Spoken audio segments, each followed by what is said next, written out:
Hello, everybody. Welcome to Inside the Huddle. And we are going to look back on Conference Championship Sunday on this Monday. I've just got up. I'm your host, Neil Reynolds, joined by my partner on a Monday, Jeff Reinebold. Jeff, where are you? And if you're in Canada, oh, is it cold up there? It is unbelievable. It's minus 30, Neil. Minus 30. You love that. Yeah, and I don't have any coffee, so I'm not responsible for what I say this morning. So, hey, you've had too much, no coffee. I've had no sleep. So this should be fantastic between the two of us.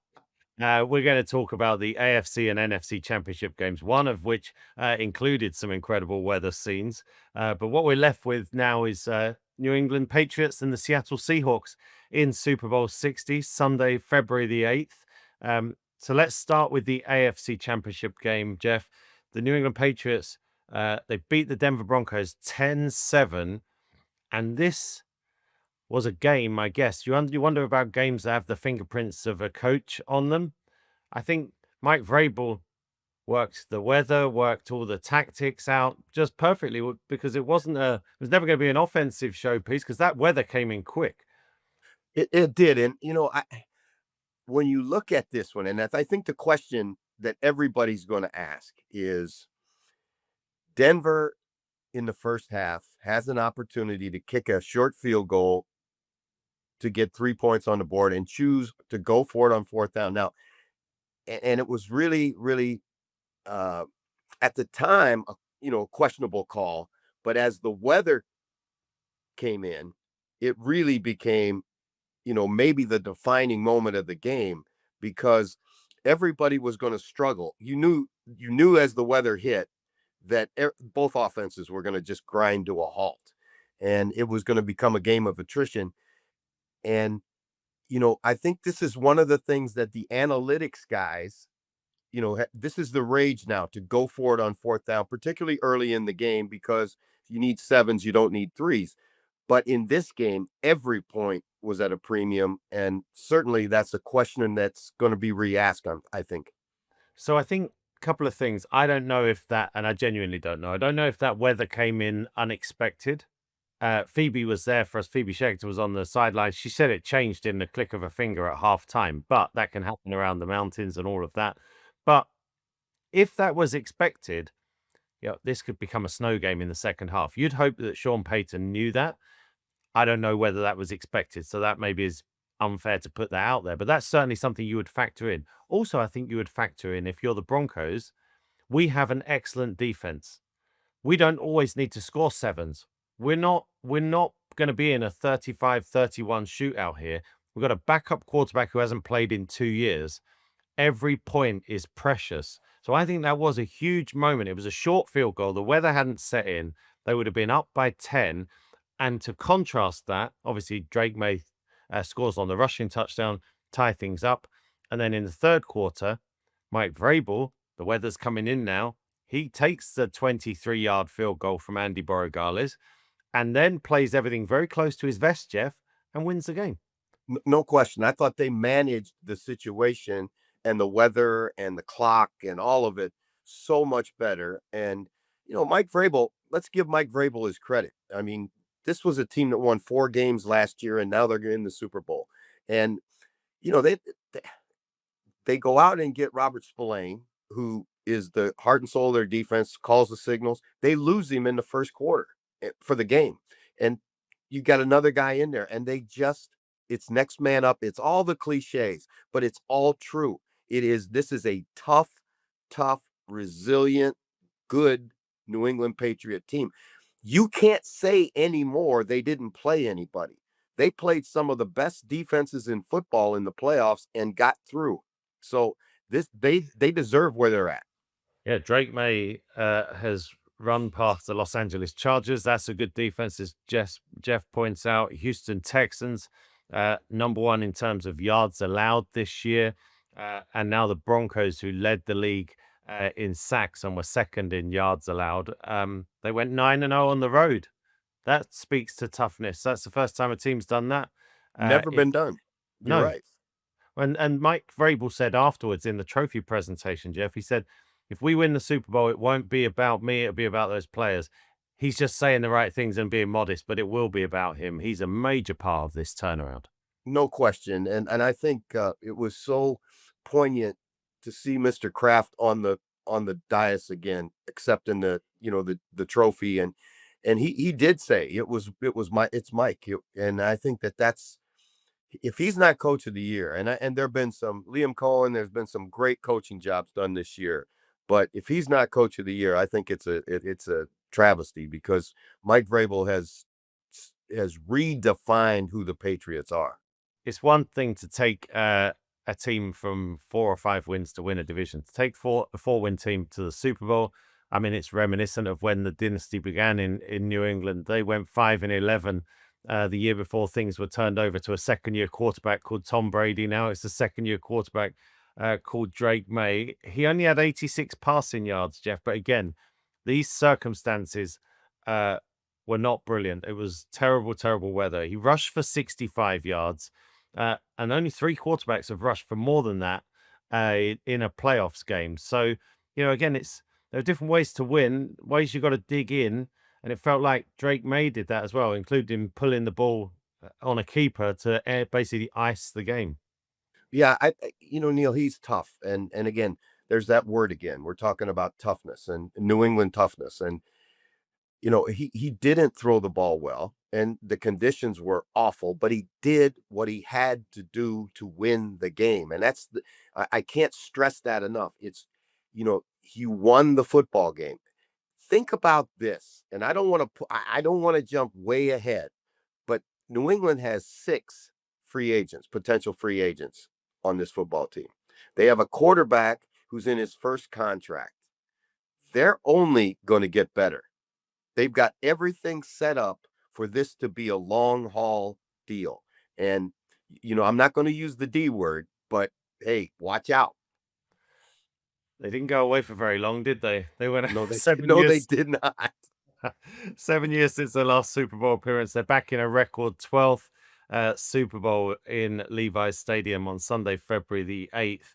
And I guess, Jeff, there was, to your point about Robert Kraft's involvement, that is his job as the owner. He has deep pockets, of course, to be able to move on quickly. But sometimes you don't pull the trigger on those things. So they had a bad season last year. Jared Mayo grew up inside that Patriots building. It cannot have been easy to get rid of him, but Vrabel became available. And I think the Patriots knew if they didn't get Vrabel then, he's going to get another job. He's going to be somewhere else for 5 years, and there's another window missed. I mean, the Patriots were ruthless, but they were opportunistic, and they got their man. Well, ruthlessness has kind of been part of the Patriot DNA for a long time. And you think about Drew Bledsoe, Ty Law, they've gotten rid of Willie McGinnis. They've gotten rid of great players when they felt like it was time to go. And they did that with Jared Mayo and this is what great organizations do. When you have a chance to upgrade yourself, whether that's a player, a coach, it doesn't matter. You have to make the move and go out and get better because better is better. And it is a competitive environment that you live in day to day. Jeff, New England's defense has given up 26 points now in 3 playoff games. 3 against the Chargers, 16 against Houston, but in that game they took the ball away 5 times, and then 7 against Denver. So are they a really good defense, or were the last 2 weather games beneficial to them? I'm thinking about that because they're going to go up against the Seattle attack that can put points on the board. Well, I think it's a little of both. You got to let's be realistic. I mean, it would have been hard for anybody to move the ball in the second half yesterday. Yep. And, Houston, but what they are, Neil, you can discount it a little bit with the weather, but what they are is so opportunistic. They create turnovers. And again, one more time, it's now I think it's almost unanimous through the playoffs that if you turn the ball over more than your opponent, you're going to lose the football game. And it happened again twice yesterday. Yeah, coming into yesterday's round of games in the Super Bowl era, teams who win the turnover battle, excuse me, so they have fewer turnovers than the opposition, win 80% of their games. Could Sean Payton have done any more, Jeff? I felt like it was a good start for Jarrett Stidham. There were, I guess he kind of started to feel some pressure, but I'm trying to think. They didn't really do very much once that weather set in, but I think you've just hit the nail on the head. It was hard for either team to do anything. Yeah, it was those conditions were terrible. I mean, I don't know if you watched the feed that I watched, but at one point the announcers asked where the ball was located. They had no idea what yard the ball yard line the ball was on because there was so much snow on the field, and the grounds crew did a great job of snow blowing the yard lines off, as best they could. But that was really, really, really tough footing. It was tough to know where the ball was. The ball was slippery, and what that does when you get into those weather games, Neil, what that does is it makes the teams closer. It eliminates a lot of things, and you know, it really evens the playing surface, if you will. And I thought that the throw that he tried on Gonzalez was really an ill-advised throw. That one surprised me. That was a little bit of a I don't know if I thought they got a little greedy there trying to make a big play, and Gonzalez made him pay for it. You know what you always remember if you go back, and it was the Chargers and the Broncos, and we had talked about how the Chargers sacked Bo Nix 4 times in that game, and it was the Chargers backups that did it. Right? They didn't have Khalil Mack. They didn't have their starting edges. Well, yesterday New England really exposed their pass protection. And I thought New England did a great job on defense. New England's defense is like it's like, who are those guys? Like, they're not big name guys, but man, they make big plays. Uh, Jeff, we lost you at a little bit at the start of your answer. I know you're basically operating in a snow globe, but you were saying about struggling to see the lines. I picked up what you were saying. So Jeff was saying at one point he was watching the game, he couldn't see the lines on the field, and I think that was the case for both teams there. I mean, one slight worry for um, the Patriots is 3 straight games. Jeff, Drake May's been sacked at least 5 times. That needs to be cleaned up going into a Super Bowl against the Seahawks. Yeah, and the Seahawks defense is you know they're legit, and I thought the Rams. If you want to transition to the next game, but I thought the Rams played about as good as the Rams could play and lose the football game, and it came down to really. And this is so true. It's the old cliche, It's Neil. We talk about cliches, but they're really time tested truths, really. And you talk about you have to make your plays when the plays are there to be made, and Seattle did, and in 2 cases the Rams didn't. And the Rams had almost 500 yards of offense in the game, but still lost the football game. Matt Stafford was uh, almost flawless in the game, and they still lost the football game. Yeah, let's move on to the NFC Championship game then. The Seattle Seahawks 31-27 winners over the Los Angeles Rams. It kind of went back and forth in the first half, and Seattle took a 17-13 lead with 20 seconds left in that first half. And they never trailed again, Jeff. They managed to just always keep their noses in front. And, this was another great story. Jarrett Stidham could have been a great story, not playing in 2 years. It didn't work out for the Denver Broncos. But Sam Darnold, I think because we're used to seeing him back in the limelight now, he played and won 14 games for Minnesota last year. He won 14 regular season games for the Seahawks. This was a guy who was unwanted by the New York Jets, chased out of the Big Apple. He was unwanted by the Carolina Panthers. Those at the time were 2 of the worst teams in the NFL, and they didn't want him at quarterback. Sat on the bench for a year with San Francisco. Even when he went to Minnesota, he was the backup until JJ McCarthy got hurt. What happens? The Vikings do offer him a contract, but it's not what he wants. They didn't keep him, so he has to go to Seattle. It's the moment of his life, the game of his life, and I think potentially performance of his life. 346 yards, 3 touchdowns, no picks, and he's on his way to the Super Bowl. Yeah, and Neil, and those weren't gimme throws. The first one to Shaheen was, he dropped that ball right where it had to be. And I think that gave him a confidence boost that carried him through the game. And then he threw another ball at the end to Jackson Smith and Jigba that was it was a great throw. There was only one throw that he made that I thought was, a poor throw. He threw one looping ball to the sideline that was incomplete. But other than that, he did a great job and he protected the football, Neil. That was the biggest thing. And they had some free runners right at him where he could have easily fumbled the ball. He protected the ball. And, the Seahawks lived to fight another day, and the Rams go home because really two plays that stuck out in my mind. You know, uh, uh, it's never two plays, but two of the most significant plays, I think.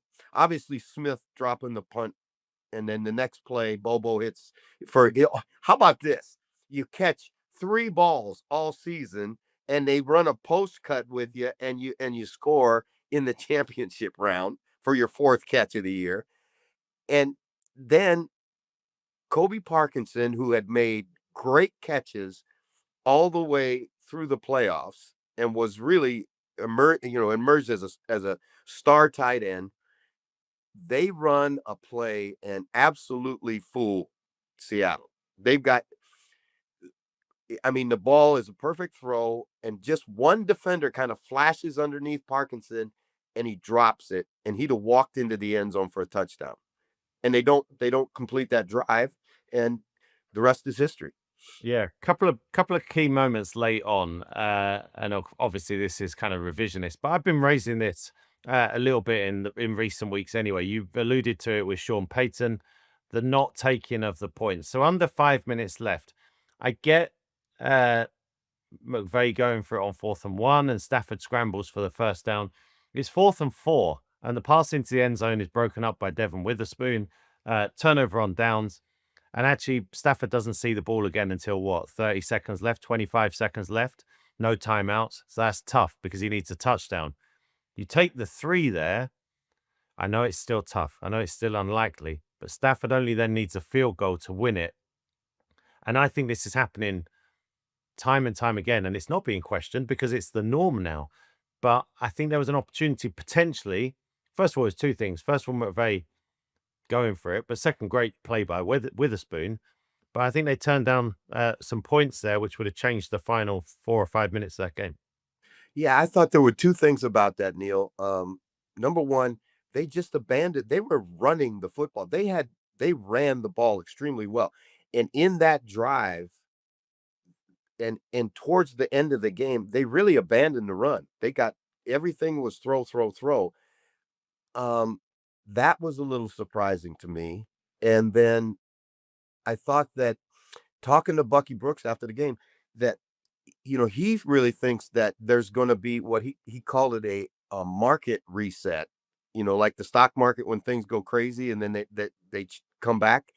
That the the coaches are going to relook at that fourth down philosophy because it's gotten to the point where guys are going 4th and 4 is a tough get, especially against a great defense like Seattle.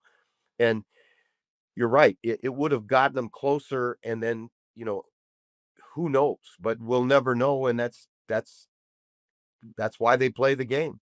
Yeah. Um, Not every, and the reason Stafford didn't have the ball for very long at the end was because I thought Darnold did a great job and the Seahawks did a great job. There were a couple of penalties in there, but they did a great job of kind of sorting away the clock. You want to talk about a 4 minute drive, which you coaches want to preach to close out games. Not every impressive drive ends in points. And I think that was key. I've seen Darnold do that before. I was in Minnesota week 2 of last season. He did the exact same thing, didn't score points, but marched Minnesota about 60 yards against the 49ers and took off all the clock. Kind of did it again on Sunday night there.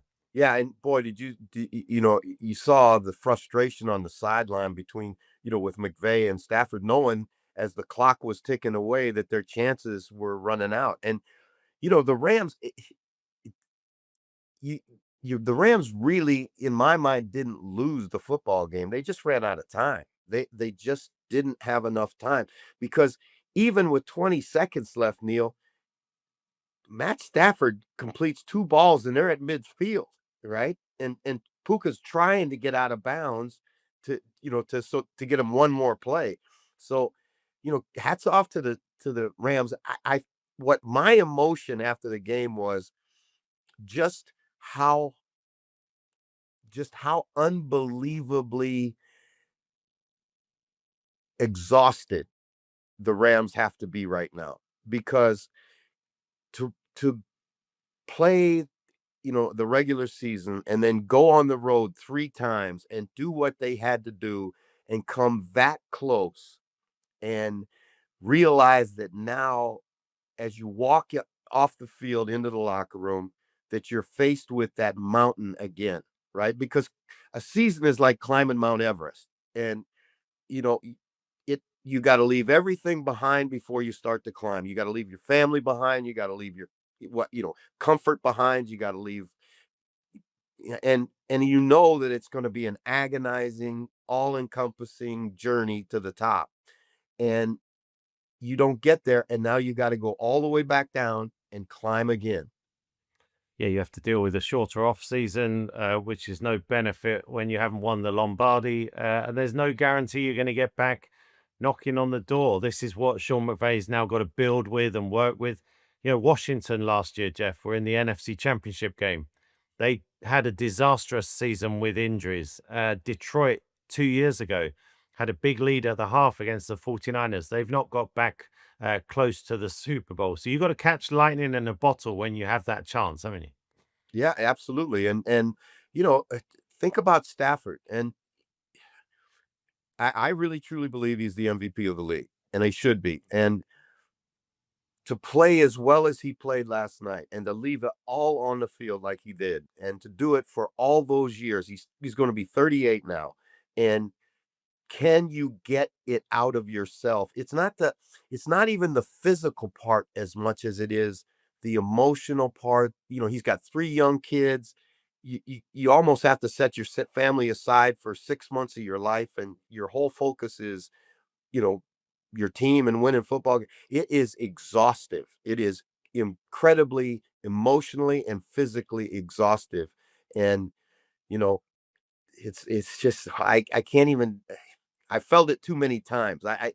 When they walked off the field, and I watched McVay walked off the field, and he was, you could see the anger, you could see the frustration, you could feel the hurt, all of it in his face. Yeah, the reason this was such a good game, the stars came out to play. Stafford went down swinging, to your point, Jeff, 374 yards, 3 touchdowns, no interceptions. Puka Nakua's over 160 receiving yards. Jackson Smith in Jigba, 10 for 153 and 1. So this was exactly what you wanted. Big stage for a right to go to the Super Bowl, and the stars showed up. Iconic moment on the podium afterwards when they're presenting the George Halas Trophy to Mike McDonald, who has put this team in the Super Bowl in just his second season. Michael Strahan, Jeff, you saw this, asks him, what did it mean to go through San Francisco and the Rams? They kind of looked down their noses at you at the start of the season. He went, "We didn't care. It's about us." I tell Aiden Durda is going to the Super Bowl. It is such an incredible story. We haven't even talked in this show. We haven't even talked about Kenneth Walker and what a game he played. He was dynamic, and I mean, you talk about bleeding yardage and giving everything you got for your team. I just so many guys played so well in that game. It was just a fantastic football game. Well, yeah, that shows how well you don't really think about that. Kenneth Walker again. He's had a big few games now against the Rams. So yeah, he had over 100 scrimmage yards again. Just checking on the stats. That's 4 straight games where he's done that, and so that's where you tell there's a good team, Jeff. When he's kind of the third player we just got to there after Darnold and Jackson Smith and Jigba. Well, and all the defense. So, I mean, they are deep and they are head into a fourth Super Bowl now, the Seattle Seahawks. Now, Jeff, it's a rematch of Super Bowl 49 when Malcolm Butler intercepted that pass. Russell Wilson shocked the world. Pete Carroll called a pass when he had Marshawn Lynch in the backfield. Malcolm Butler pounces and intercepts it. But of course, there's not a single character from that. So, apart from Robert Kraft, who'll be sitting there watching it. That's the difference. John Schneider of the Seahawks is the first general manager to go to 2 Super Bowls with completely different rosters, entirely different from 1 to 53 and different head coaches. So here is Seattle now with a chance to win it for the second time. And Vrabel has a chance to be the first guy to ever be a player and a coach at the same franchise and win a Super Bowl. So Yeah. the storylines abound in the Super Bowl. You know it. Seattle are the early favorites, Jeff. I saw that this morning when I woke up and rolled down the stairs to record this. And they've been a team that looks more dominant. They've been a team that's caught the eye more, I guess. Some fair on New England because of how many games they've won. They're 16 of their last 17. But do you see a route where New England can win this? Do you expect it to be a competitive Super Bowl, or are Seattle rightly the favorites? I think it'll be a competitive Super Bowl. I think it's right to make Seattle the favorite. Because again, you got to go back to the quarterback. You always start at the quarterback. Can Drake May make those? I mean, Matt Stafford played his tail off. I mean, he was dynamic yesterday. Can the Patriots find a way? That's going to be the biggest thing. Can Drake May make enough throws? And what are they going to do? Because the Patriots have found a way 9 straight on the road. They're going on the road again, right? Can they do it 10 straight times? What a story. The one thing New England will be glad of, the Patriots players, and actually our Phoebe Schechter, who's been on the sideline for the last 2 Patriots games, is it probably won't snow in San Francisco. Probably not, but hey, stranger things have happened. I know. It's been a crazy season. Did you see, by the way, we're just wrapping up here because, only 2 games to talk about this week, and we have the lineup for Super Bowl 60. Did you see on September the 4th, the NFL put out a graphic illustration? I don't know if you've seen this yet, Jeff, of Levi's Stadium and the Super Bowl trophy above it. And then there's a whole bunch of star players. And there's like the first biggest one is Saquon Barkley. Then it goes to Brock Purdy. There's like 30 players in there. Right at the front, you have to zoom right in at the front, Drake May and Sam Darnold. Get out. Tell me it's not scripted. Yeah, tell me it's not scripted. Isn't that incredible? It is incredible. It isn't. The NFL is incredible. It's so we got one more game to watch. We got one more game this year, and what a incredible, incredible season. And I think it's going to be an incredible Super Bowl. Yeah.